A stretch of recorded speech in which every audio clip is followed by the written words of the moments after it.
faire une égalité, pour avoir aussi cette différence de capacité à s'organiser des entreprises. Vous pensez bien qu'au niveau des groupes du CAC 40, ils n'attendent pas ce que propose Edouard Philippe. Les plans et toutes les options sont déjà sur la table, sont prêtes. Ils ont même pour certains les capacités de tester, de faire des tests à leurs salariés. Et tout est prévu, mais aussi pour que le télétravail, s'il doit se poursuivre, soit mieux organisé pour les salariés. Et pour les petites entreprises, ça continue de manière plus chaotique, plus compliquée, et on passe son temps, au lieu d'être en train de recommencer à chercher des marchés, à régler ces petits problèmes plutôt qu'à avancer. Et ce qui va être très important, c'est la question des transports aussi. Hein. Cécile Cornudet, on en a vu un mot dans le reportage, avec l'idée qu'il va y avoir des contrôles, que le port du masque sera cette fois-ci obligatoire dans les transports. Là, pour le coup, certains syndicalistes qui gèrent les transports, notamment en Ile-de-France, disent alors là, il y a des choses qu'on ne sait pas faire. On ne sait pas faire en sorte que les gens ne soient pas collés les uns contre les autres dans les rames de métro, et le marquage au sol, il va falloir l'improviser. On a vu des images d'ailleurs qu'on a de l'ouverture du métro à Moscou. Ça a donné lieu à des files absolument interminables parce qu'il fallait attendre pour être suffisamment organisé pour entrer dans les rames de métro. Donc là, c'est des choses qui sont précisées. Alors, ce qui est précisé, c'est qu'il faudra, contrairement à ce que demandaient les entreprises de transport, il faudra, malgré le masque, de la distanciation sociale. Donc, le nombre de personnes dans les rames de métro sera limité. Mais du coup, comment on gère le sur les quais? Donc là, il y aura des marquages au sol. Mais du coup, on reporte à chaque fois, on déplace à chaque fois, comment on gère le monde dans les escaliers, comment on gère le monde à l'entrée du métro. Donc tout ça va être très compliqué. Il n'y a pas assez de personnel de sécurité sur tout type de France pour contrôler partout. Alors sans doute qu'ils vont mobiliser la réserve citoyenne, des bénévoles pour faire ça, mais ça va être le gros casse-tête. Il y a quelque chose qui marche assez bien, c'est le lissage des horaires. Donc, il y a une grosse pression du gouvernement sur les entreprises parisiennes et d'Île-de-France pour bien décaler les horaires, plus tôt le matin, plus tard le soir, pour que l'heure de pointe soit complètement diluée dans la journée. Ça a bien marché en Asie, par exemple, ces choses-là. Et voilà, à part ça, et à part multiplier les pistes de vélo, je pense que les vendeurs de vélo vont bien marcher à partir du 11 mai, ça va être un écart. C'est quand même une grosse question. Et Louis Saint-Palais, c'est intéressant ce que dit Cécile Cornudet, parce que ça concerne une partie du territoire. Les zones urbaines à forte densité, où il faut prendre le métro et le bus pour retourner travailler, mais il y a tout un tas de régions en France qui ne se sont pas concernées par ces problématiques-là. Oui, il y a d'abord des régions où les déplacements se font moins en transport en commun et où la voiture, n'ont pas. C'est ce qui avait déclenché aussi le mouvement des Gilets jaunes, c'était il n'y a pas si longtemps. La voiture reste quasi le seul objet qui permet de se déplacer. Et si on revient dans les populations à forte densité dans les transports en commun, la question des distances de sécurité, il faut bien avoir à l'esprit qu'aucun pays dans le monde n'est parvenu à le mettre en place. Cécile Cornudet a raison de souligner que le décalage des horaires acceptés par les entreprises, ça marche. Moi, ce que je mesure, c'est que les Français, notamment les Franciliens, nous disent spontanément qu'ils éviteront les heures de pointe. Donc là, il y a des systèmes de régulation. Mais malgré tout, une fois qu'on a dit ça, si vous avez du flux qui reste important dans les rames de métro, de train, de tramway, etc., la capacité à maintenir une distance de sécurité, jusqu'à maintenant, aucun pays n'est parvenu à le faire. Ça a été un engagement d'Edouard Philippe, c'est quand même un engagement au risque, parce que les Français vont observer ce qui va se passer durant les premiers jours, et ils vont adapter leur comportement, ils auront observé de ce que font l'ensemble des Français le lundi, le mardi, le mercredi. Antoine Ferrand, est-ce qu'on peut imaginer un monde de distanciation sociale? Non, mais vous voyez ce que je veux dire? C'est-à-dire qu'à un moment donné, on essaie de faire rentrer des carrés dans des ronds et des ronds dans des carrés, c'est-à-dire en disant on va pouvoir prendre le métro en respectant les distances de sécurité, en étant absolument impeccable pour éviter tout risque. Est-ce qu'on va pouvoir, vous voyez ce que je veux dire, faire coïncider cette contrainte sanitaire très forte, qui est celle de lutter contre une épidémie, et ce à quoi ressemblent nos villes, nos modes de transport? Je pense qu'il y a une forme de dérive. La dérive vers le zéro risque. Le zéro risque n'existe pas. Et je dirais qu'on avait l'habitude de pouvoir être dans des métros ou dans des bus de façon un peu bondée, et en sachant qu'il y avait des possibilités de transmission de certains virus autres, respiratoires ou autres. Donc je dirais que cette dérive, il faut savoir ce que l'on veut.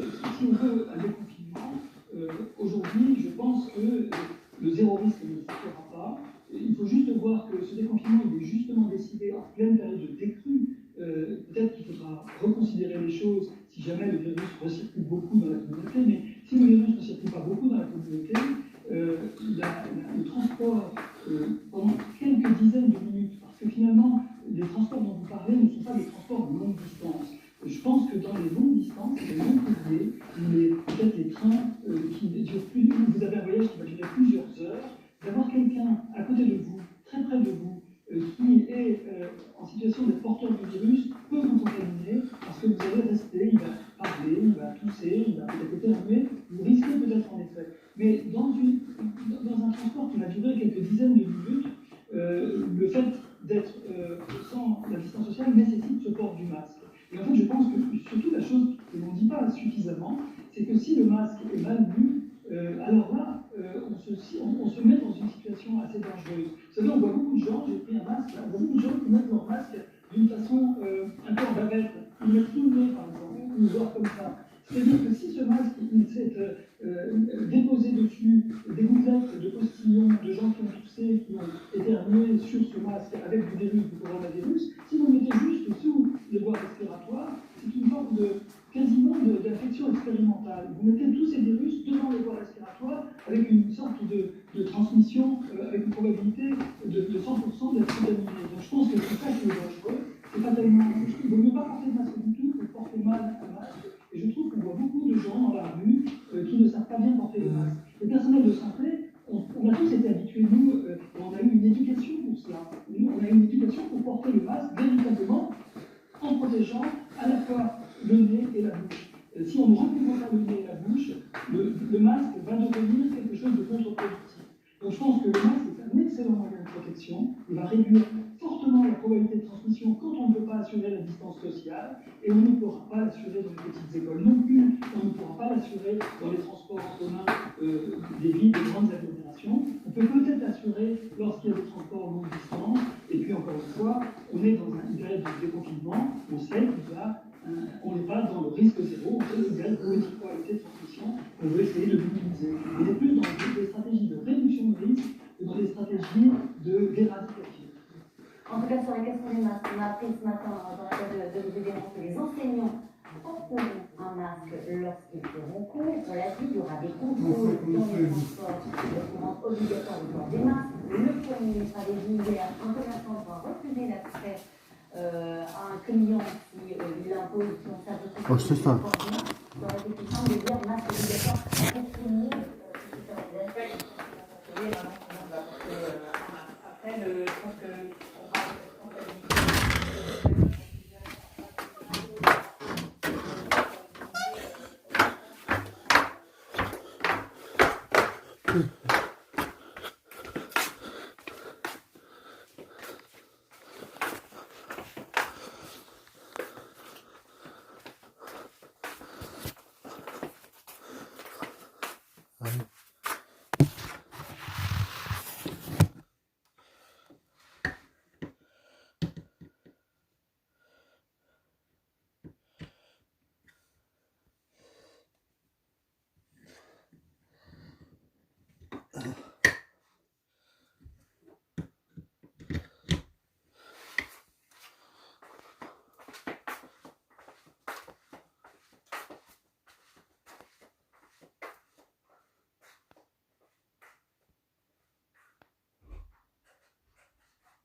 C'est